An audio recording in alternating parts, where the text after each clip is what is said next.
16,100 के संग विधि पूर्वक विवाह किया और उतने ही रूप भगवान ने धारण किए थे।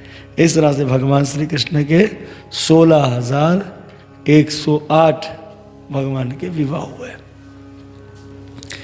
भगवान की एक एक पत्नी से एक एक कन्या का जन्म हुआ। इस तरह भगवान कृष्ण की जो बेटियां थी वो थी 16,108 और भगवान की एक एक पत्नी ने 10-10 बेटों को जन्म दिया। इस तरह भगवान के 1,61,080 भगवान के बेटा हुए। भगवान के पोते जिनका नाम था अनिरुद्ध, अनिरुद्ध के विषय में बताते हैं गर्ग संहिता में, ब्रह्मा जी के अंश हैं। अनिरुद्ध के 2 विवाह हुए थे, एक बाणासुर की कन्या उषा के संग और दूसरे भगवान श्री कृष्ण के जो साले थे रुक्मी, उसकी पोती के संग। बारात लेकर गए रुक्मी के यहाँ। उस समय क्या हुआ कि बलराम जी और रुक्मी जो वो दूध कीड़ा कर रहे थे, वो लीडो खेल रहे थे। जीत रहे हमारे दाऊ भैया है। रुक्मी बोलता मैं जीत रहा हूँ, उसके चेले चपट्टे क्या बोल रहे, हमारे महाराज जीत रहे हैं। इतने में आकाशवाणी हो कि दूध कीड़ा के अंदर तो हमारे दाऊ भैया जीत रहे हैं। तो बलराम जी ने कहा देख रुक्मी, देववाणी कभी मिथ्या नहीं हो सकती। उस समय रुक्मिणी ने कहा ग्वालों, तुम्हें क्या पता है जुआ क्या होता है, ये तो हम राजाओं का काम है। उस समय तो बलराम जी ने अपना हल मुसल उठाया, ढेर रुक्मी को वहीं मार दिया। अब तो हाहाकार मच गया। सबने पूछ लिया बलराम जी से ठीक हुआ या गलत हुआ। भगवान कृष्ण से पूछ लिया कि आपके बड़े भैया ने ठीक किया कि गलत किया।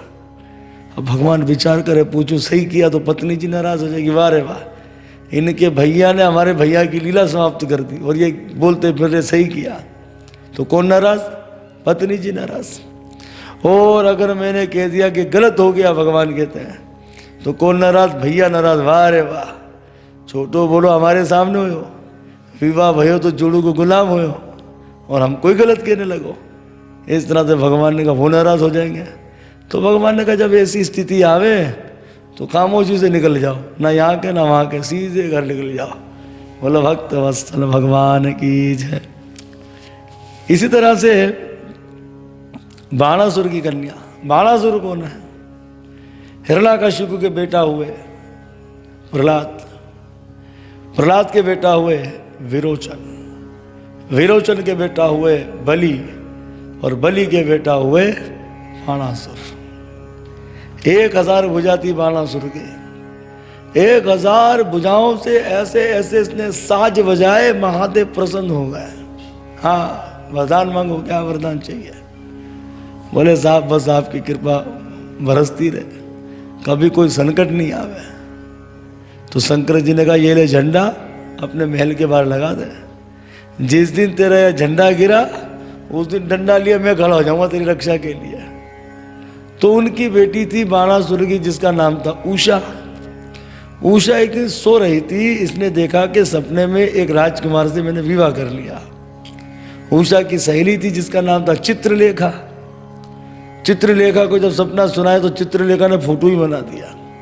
बोले ये तो श्री कृष्ण के पोता है अनिरुद्ध। बोले हाँ यही है, प्रद्युम्न के बेटा थे अनिरुद्ध। चित्रलेखा माया भी थी, पलंग के संगी उठा के लेकर आ गया अनिरुद्ध को। अनिरुद्ध की आंख खोली, बोले कहाँ पहुंच गए। तो उस समय उषा ने अपना प्रेम सुना दिया, गंधर्व विवाह हो गया। अब जब ये उषा विवाहित हो गई तो इसका चाल चलन कुछ बदल गया। सैनिकों ने कहा महाराज कुछ गड़बड़ी है। अब रानी का चाल चलन हमें कुछ ठीक नहीं लग रहा, क्योंकि वो एक गृहस्थी हो गई थी ना, तो चाल चलन में अंतर आ जाता है का। अब तो महाराज जब बाणासुर से कहा, बाणासुर ने दरवाजा खुलवाया और वहां से निकला कौन, अनिरुद्ध। अनिरुद्ध को बना दिया बंदी। एक दिन देवऋषि नारद जी पहुंच गए भगवान श्री कृष्ण के भवन में। तो भगवान ने नमन किया। देवऋषि नारद जी ने पूछ लिया कैसे हो, सब बढ़िया है। बोले नारद वो तो सब ठीक है, पोता नजर नहीं आ रहा, कहाँ चला गया। तो नारद ऋषि ने कहा खाक नजर आएगा, अरे उसे तो बाणासुर ने बंदी बना दिया है। अब महाराज ये सुनकर तो भगवान कृष्ण लाल पीले हो गए। नारायणी सेना तैयार करी और बाणासुर से लड़ने के लिए उसकी नगरी भगवान चले गए। दरवाजे पर क्योंकि झंडा तो गिर गया था, तो शंकर जी दरवाजे पर खड़े थे उसकी रक्षा के लिए। भगवान कृष्ण ने कहा, अरे महादेव आप कैसे? महादेव ने कहा, हमारी छोड़ो, आप कैसे यहाँ?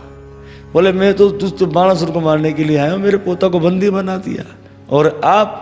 बोले, प्रभु जिसे मारने के लिए आप आए हो ना, उसकी रक्षा के लिए मैं खड़ा हूँ। तो भगवान ने कहा, बढ़िया ही है। शंकर जी ने कहा, बात सुनिए, चेले से विश्वासघात हम भी नहीं करने वाले हैं। तो भगवान ने कहा, चाहते क्या हो? बोले, जो तुम चाहते हो। तो दोनों में युद्ध छिड़ गया, दिव्य अस्त्र चलने लग गए। अरे देवताओं ने कहा, क्या संसार खत्म करने वाले हो क्या? तो देवताओं ने युद्ध को बंद करवा दिया। उस समय शंकर जी ने महेश्वरी सेना और भगवान कृष्ण की थी वैष्णवी सेना। अब वैष्णवी सेना के आगे महेश्वरी सेना की क्या चलने वाली, सब हार गए। और हारी भी महेश्वरी सेना ने एक बाण दे दिया जिससे सुस्ती चढ़ जावे। वो बाण भगवान ने चला दिया महादेव पर। महादेव सुस्ती ले रहे, भगवान कृष्ण ने कुश्ती शुरू कर दी है। सुदर्शन चक्कर से बाणासुर के हाथों को काटना आरंभ कर दिया। तो लगभग उसके 1000 भुजाओं में 4 भुजाएं बची, बाकी सब कट गए। तो उसकी माता वस्त्रहीन होकर सामने आ गई। तो भगवान थोड़े लज्जित हो गए। इतने में बाणासुर भगवान से घबरा गया, और जो भगवान श्री कृष्ण के बेटा थे, पोता थे अनिरुद्ध, उन्हें भी लेकर आ गए। और जो उसकी पत्नी थी, बेटी यानी कि उषा, उसको भी लेकर आ गया। इस तरह से अनिरुद्ध का उषा देवी के संग विवाह हो गया। बोलो भक्त वत्सल भगवान की जय। अब एक दिन की बात है, भगवान श्री कृष्ण अपने परिवारजनों को लेकर गए। तो हुआ ये कि भगवान तो अपने बच्चों के संग बैठे थे, बेटियों के संग, पत्नियों के संग। बच्चे गेंद खेल रहे थे। जब बच्चे गेंद खेल रहे थे तो हुआ क्या कि गेंद बच्चों के कुएं में गिर गई। और जब बच्चे कुएं में गेंद निकालने के लिए गए तो वहां पर क्या देखा कि विशाल गिरगिट। भगवान को बुलाया। भगवान ने जब उस गिरगिट को निकाला बाहर तो हुआ क्या, भगवान का संस्पर्श पाते ही सुंदर राजकुमार बन गया। तो भाई भगवान ने पूछ लिया, तुम तो बड़े सुंदर राजकुमार हो, गिरगिट कैसे बन गए? तो परिचय कैसे दे रहेगा? बोले, महाराज आपने हमें पहचाना नहीं, मैं राजा नृग हूं, इक्ष्वाकु वंशी राजा मैं नृग हूं। शायद कोई आकाश के तारे गिनले, इतनी में नित्य गाय दान करता था। तो भगवान ने कहा, क्या बीमार गाय दान दे दी जो गिरगिट बन गया? बोले नहीं, सोने के सिंग से सजी हुई, दूध देने वाली और कपिला गाय। तो भगवान ने कहा, गिरगिट कैसे बन गया? बोले, प्रभु एक समय मैंने एक ब्राह्मण को गाय का दान कर दिया। अब वो दूसरे दिन क्या हुआ कि वो दान करी हुई गाय पुनः इनकी गायों में आके मिल गई। तो पुनः उस गाय को क्या कर दिया? दान कर दिया। अब जिसकी खोई वो खोज रहा था और जिसको दी वो लेकर जा रहा था। तो जिसकी खोई उसने पहचान लिया, ये तो मेरी गाय है। और जो लेकर जा रहा था उसने कहा, ये तो मेरी गाय, मुझे राजा ने दिया। तो दोनों में बहस छिड़ी। तो आ गए राजा के पास। अब जिसकी खोई उसने कहा, महाराज कल आपने गाय हमको दी थी। और जो लेकर जा रहा था जिसको अब दी, उसने कहा आपने अभी मुझे दी। तो उस समय राजा ने कहा, देखो जिसकी खोई, बोले देखो गलती से अब ये तुम्हारी गाय आ गई है, आप ये गाय इसे ले जाने दो, मैं आपको दूसरी गाय दे देता हूं, दुगनी दे दूंगा इससे। उसने कहा नहीं, हमको तो यही चाहिए। उस समय दोनों उस गाय को क्या के छोड़कर चले गए। इस तरह से राजा नृग ने अपना समय गुजारा। समय आने पर जब अपने शरीर का त्याग किया, धर्मराज जी के पास गए। तो धर्मराज जी ने कहा कि राजन, पहले तुम पाप भोगना चाहते हो या पुण्य भोगना चाहते हो? तो बोले, पहले मुझे पाप की सजा ही दे दे। तो उस पाप के कारण मुझे गिरगिट बनना पड़ा, पर आज मैंने आपका संस्पर्श पा लिया प्रभु, मैं मुक्त हो गया। तो नमन करते हुए भगवान को राजा नृग मुक्त हो गए और यहाँ भगवान ने अपने बच्चों को, अपनी बेटियों को, अपनी पत्नियों को, परिवारजनों को शिक्षा दी। क्या शिक्षा दी? बोले देखो, वो कहते ना कि वो जानबूझ के तो अलग रहा, बोले अनजान में भी कोशिश करो कभी ब्राह्मण का अपराध ना हो। जानबूझ के तो एक बात अलग रही, लेकिन अनजान में भी कोशिश करो ऐसा हो नहीं तो अच्छा है।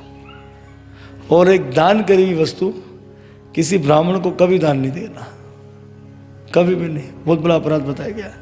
इससे अच्छा नमन कर लो, बहुत अच्छा बताया गया। इससे, इस कथा से हमें क्या करनी चाहिए? शिक्षा लेनी चाहिए। तो मैं यकीन माने, ऐसा नहीं है कि लोग इन कथाओं को नहीं श्रवण करते, नहीं चलते हैं, ये हमारी सोच होगी शायद, ऐसा नहीं है। लोग इन कथाओं पर चलते हैं और चलेंगे, क्योंकि कथाएं हमारी नहीं है, ये कथाएं भगवान की है। और भगवान जो कथाओं के माध्यम से हमें शिक्षा देते हैं, उस पर लोग चलेंगे और वो सच्ची शिक्षा होती है। हाल ही में जो मैंने अभी कथा विश्राम करी थी कि वो जो छोटा नन्ना मुन्ना बच्चा जो संसार से चला गया, उसकी माताजी बड़ी ध्यान से सुन रही थी। मुझे ऐसा लगा कि वो चिंता में रहती है, नहीं सुनती होगी, लेकिन उसने सुना। तो अब बताते चलते हैं, दर्शाते चलते हैं, कैसा देखो भाव।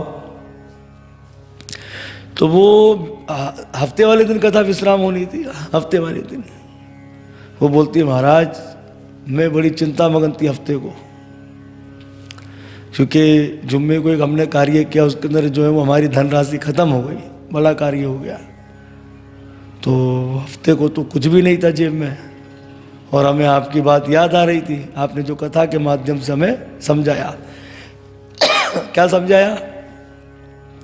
कि अगर भगवान ने आपको दिया है और नहीं देना पाप है, दिया है और नहीं देना, चोरी कर देने से क्या है?